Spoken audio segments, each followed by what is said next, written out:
Thanks so much for having me again. Yeah, well, you are right on top of your events. Well, I'm saying right on top of your events. Still a month to go. But the reason that we want to highlight this is because there's some real opportunity for people to get involved. Tell us more. Yeah, so fabulous news. Effectively, we've had a client of mine or a friend of mine donate a table, effectively.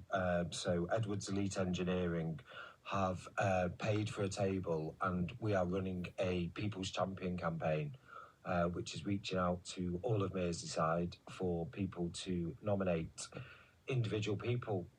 We're looking for people who do exceptional things in the community, who give a lot of time back for nothing, volunteers, anybody who basically is a star in the community, effectively. Right. And what it is that we are offering 5 People's Champions plus 1 to come to the event on the 18th of May, and it will all be paid for them. Brilliant. Okay, well, let me just take a step back, though. So, Clarity, of course, which is your CIC, the charity that you set up. Yes. And this is to help people with mental health issues, It is. fundamentally. Yeah. Now, on the 18th of May, you've got this event on at St George's Hall. Is that an event that you're putting on? Is that an event that you're involved in? No, it's an event that we're putting on. Right, okay. So, and what's the ethos behind that event? What's it about? The ethos behind the event is to build awareness around that you can have fun sober. So as you know, obviously I'm in recovery. I'm just over 6 months clean and sober. And just because I was in recovery, I didn't want life to be boring. And I wanted to show people that you don't need alcohol. Everybody's mental health or state of mind is that we need a drink to calm our nerves. We need a drink to feel comfortable. That's to true. Dance. Yeah, I've subscribed to it myself. Yeah.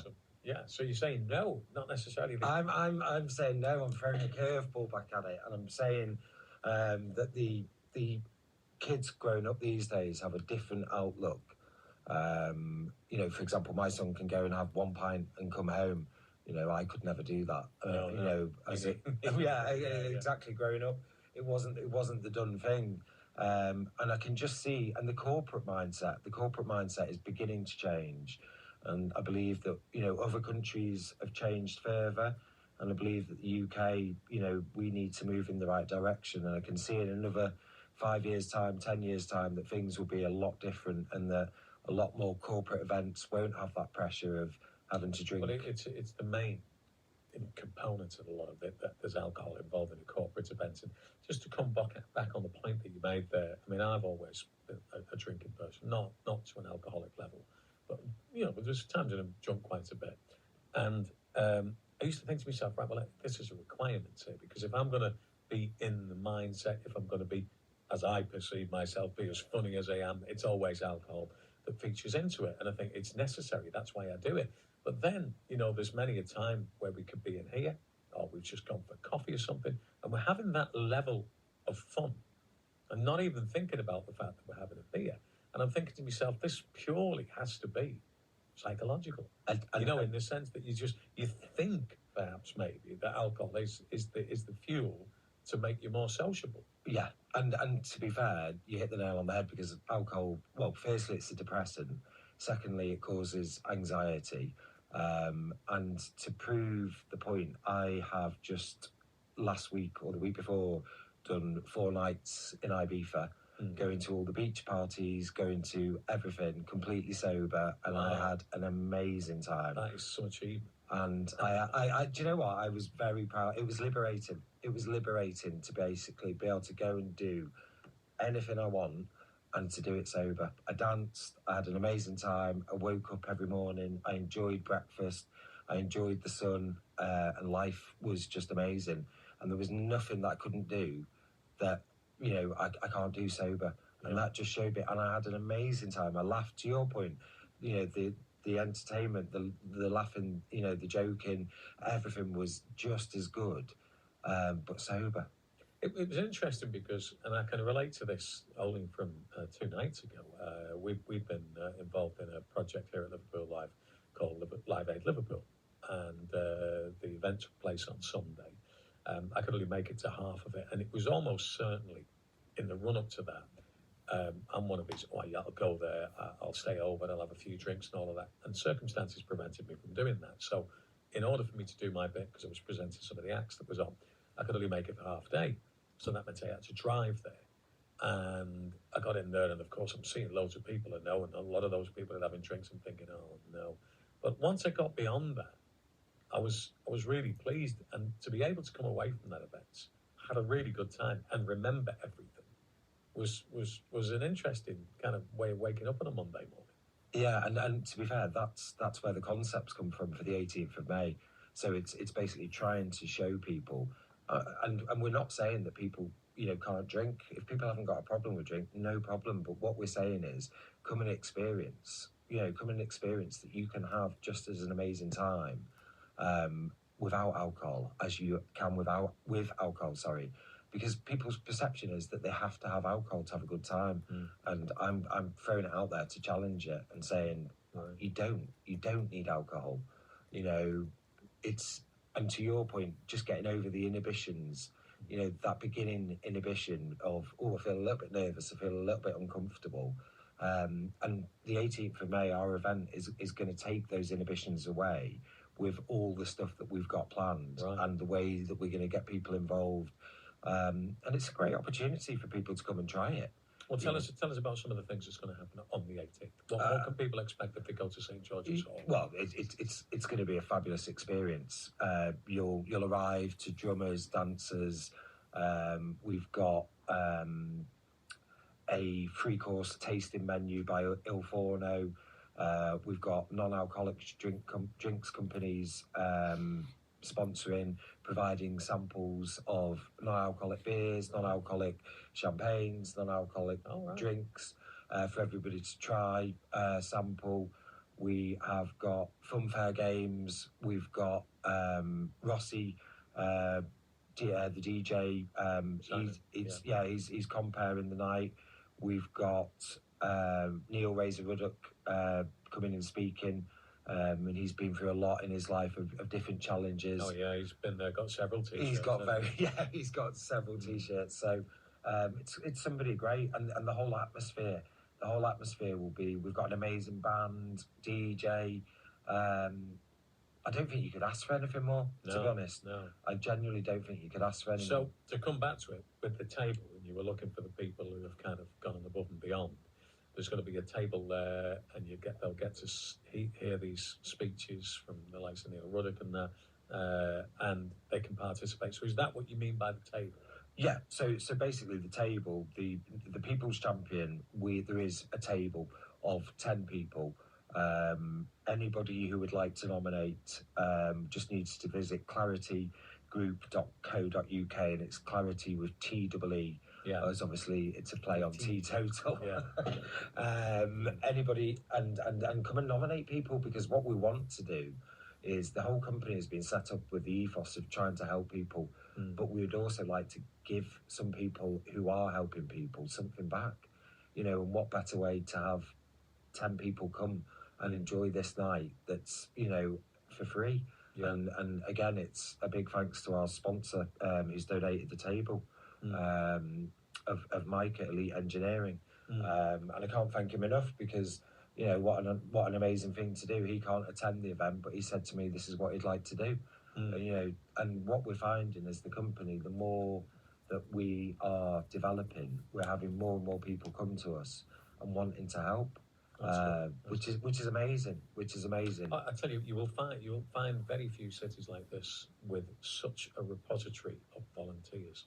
The community spirit, the charitable spirits in this city, which we saw unbelievably during COVID, it's just huge. It's great that you're getting that kind of response as well. Yeah, and what better way of saying thank you to some of these amazing volunteers than having them be nominated. So guys, please do nominate people. The people that you think of that do an amazing job in the community. Let's get them nominated. Let's get a thank you to them. Let's get them to come and enjoy the amazing night. It would be interesting. I would love to speak to excuse me, just coming back to the point we made earlier about being able to enjoy yourself without having to have a drink, to get like some kind of preeminent physician or something like that, some kind of psychologist who could explain the psychology behind drink. Yeah, to be fair, there is a lot of science behind it, and the science shows that it's a depressant. Ultimately, alcohol is a depressant, and we are putting a depressant into our bodies, and then it's no wonder that you wake up with the fear, the anxiety, the it's a funny thing that, say for the sake of argument, alcohol had only just been invented, and we lived in the world as we live in it now. And you went to the Food Standards Agency. So what have you got for us? So we've got this drink, right? It makes you do ludicrous things. Some of those things get in a lot of trouble. It makes you vomit. It makes you really depressed the following day. It makes you violent. It wouldn't get on the shelf. No, it wouldn't. It just wouldn't happen, would it? No, it wouldn't. It wouldn't. And yeah, it's similar to gambling. They've just announced that the gambling sponsorships can't be on the football shirts post 2025. And it's the same thing. People suffer with gambling addictions because it's everywhere. It's there for you. And to be fair, I am not saying for people not to drink, because that is not. And just to point to the points when I was saying all of those things can happen to people, they don't necessarily happen to people. No, and I think it's all about changing our mindsets and just showing ourselves that whether I drink or whether I don't drink, I can still have a great time. And why do we have to have those inhibitions of only being able to have a dance if we've had a couple of drinks? Or why do we, only be able to sit and have fun with our friends if we've had a couple of drinks? Well, I'm saying I challenge that. I think the whole thing with alcohol, what people need to get their head around, and perhaps maybe as I've got a bit older, I kind of appreciate this more, that you have to use, not necessarily, you shouldn't put alcohol as being the main focus of your reason for being out. It should supplement what you're already doing. So, you tend to find that European countries seem to understand alcohol a little bit more than we do. The French, for example, bring up children at an early age. Oh yeah, have a nice glass of wine with you, and it just becomes an accompaniment, a very small part. I'm not saying there aren't people in France and places like that who do go out and get of course. But it's that attitude. It's almost as if alcohol in this country is the holy grail for people. You look at my era certainly was you drank as much as you could. And you went out with the lads and you drank as much as you could. And as a male, you don't speak to anybody about your feelings and you keep everything to yourself. And that's not a healthy way to I understand do it, because I have literally been there, not to a point where it affected me health too much, but I've been that person who's been the drunk on the night out, and it was one of these, here's Roy, you want to watch him, he's a head, you know what I mean, and all that kind of stuff, and it's the other thing is as well, what goes with it, it's like, it's that willful ignorance as well, wanting people to think you are, pardon the phrase, a piss head. You know what I mean? So, and that is what goes on. You know what I mean? And I think you've got to get beyond that psychology, really, haven't you? Yeah, definitely. And I think the first initial hardest bit is building the awareness and beginning to help to build some change. And what we're trying to do at Clarity is we actually want to help people. And we want to build something that is available to anybody, that is an ulterior option to the GP, that is actually something that can help people with their mental health long term. And it's not just for the elite, it's not just for this is going to be for anybody. And what we want to do is help businesses, help corporates, take their corporate team out and give them some, it's almost like a taster of a mental health training, so that people can have the tools and the thinking to actually go away and start putting some things in place themselves. Because ultimately, you can take a horse to water, but you can't drink. Exactly. And all it's about in the first instance is building that awareness and showing people that there are different ways of coping with things. That if we have a bad day, that going and drinking a bottle of wine isn't necessarily the answer. Or if we have a brilliant day, that there's different ways of dealing with things. And talking, having people to talk to is a massive thing. And being able to open up, especially men, I'm a prime example. I did not speak about myself or talk about myself and my own feelings for years and years and years. So, if I can help a few people realise that there is an alternative way, then that's amazing for me. The event sounds like it's going to be great. This is a free to attend event, I believe, is it? No. So sorry. It'll be free to attend for the 5 People's Champions. Oh yeah. Sorry. Yeah. I do So apologise, basically, the competition is for the 5 People's Champions. They will. It'll be a free night for them. Because effectively, again, it's about giving something back to the community. It's about wanting to show that people who do good things can be recognised. Yeah. And can be nominated. So, what we're asking for is all Liverpool to come and nominate people. Yeah. The competition is going to run until the 1st of May, when we'll be announcing the 5 People's Champions. You can come in here and do that if you want. That would be lovely. That would be lovely, okay. because it's really important to, and as a city, Liverpool is an amazing city. And what we're seeing is that so many people just want to help and support. Yeah. And there isn't a lot of help outside of the GP. And the backup of, and the more and more people we're chatting to, the more and more that we realise the mental health support is needed. It's needed across the country. But, first and foremost, we're trying to start with it in Liverpool as our sort of, founding place. And I think the more that Liverpool can get behind this, the more that we can help amazing people. Sounds good. People want to find out more about you and what you do then, Alex, what's the procedure?